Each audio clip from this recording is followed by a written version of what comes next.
So this week for our quiz 6, you'll notice that it's not in ALEKS, but it's actually in Canvas. I'm sure you've noticed that some of the questions with the quadratic formula, we have to put in a decimal approximation or do something a little bit differently. So this time around, I just want to make sure I'm seeing all of your work so I can look at all those steps with the quadratic formula and sort of see where we're at before we go into next week. The first couple questions though here, so remember, I'm going to go through and do some of each type. The first couple questions are going to tell you that you can use Desmos.com, and there's a link to it. And it's going to ask you to solve by finding the roots or the zeros. So remember, what you'll do is you'll just go to this graphing calculator, and then you'll type in whatever equation it gives you. So if it gives you something like y equals x squared plus 2, right? We're always looking to see where it crosses the x-axis, which is our horizontal axis. So this graph doesn't cross anywhere. So this one would be a no solution.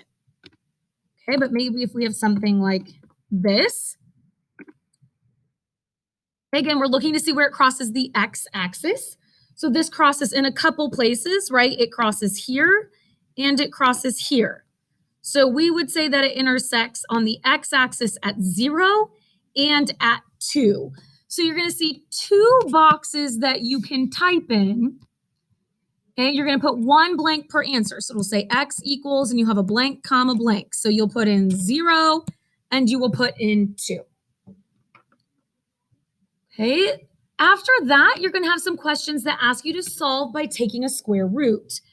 So remember, we use a square root to inverse an x squared operation. So if I have something like x squared equals 25, and I want to solve for x, I'm trying to get x by itself, which means I want to get rid of that x squared.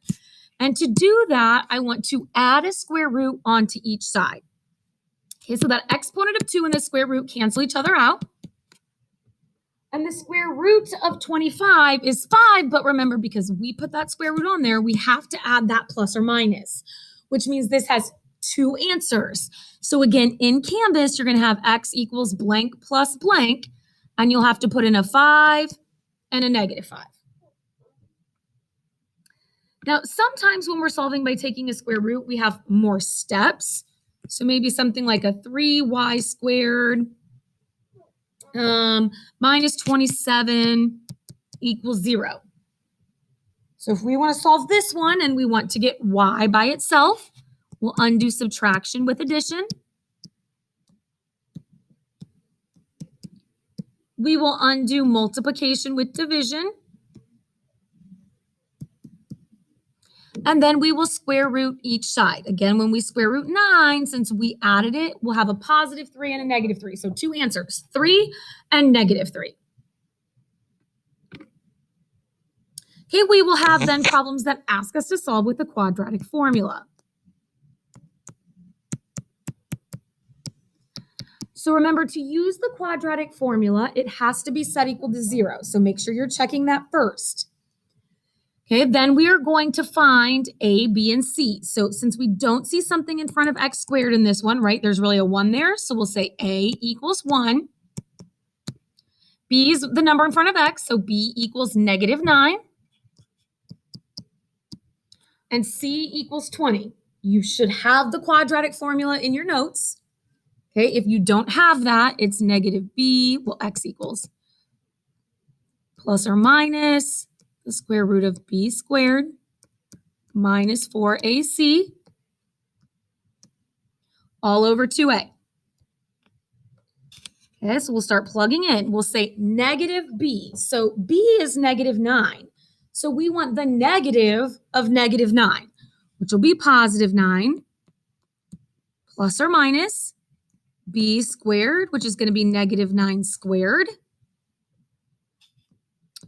minus 4 times a, which is 1, times c, which is 20, all over 2 times a. So then I'm going to put this stuff underneath the square root in our calculator. So when we put that in, we get 1. This one just happens to be 1. So 9 plus or minus the square root of 1 all over 2. Now, the square root of 1 is 1. So we'll have 9 plus or minus 1 all over 2. So now we have two options. 9 plus 1 over 2 and 9 minus 1 over 2. So when we calculate each of those, 9 plus 1 is 10, and 10 divided by 2 is 5. 9 minus 1 is 8, and 8 divided by 2 is 4. Now, these are just going to be free response, so you'll just type those two answers in. Okay, but make sure you have all your work and you upload that. So just a couple other reminders. If at any point in any problem, we get a negative underneath the square root, so whether it's the quadratic formula, solving by taking a square root, whatever, if we get a negative underneath the square root, we say no real solution.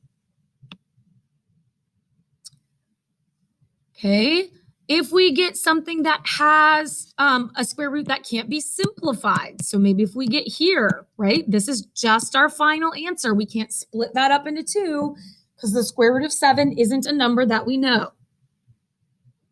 So take your Canvas quiz and then make sure when you are finished, you upload your work into Canvas.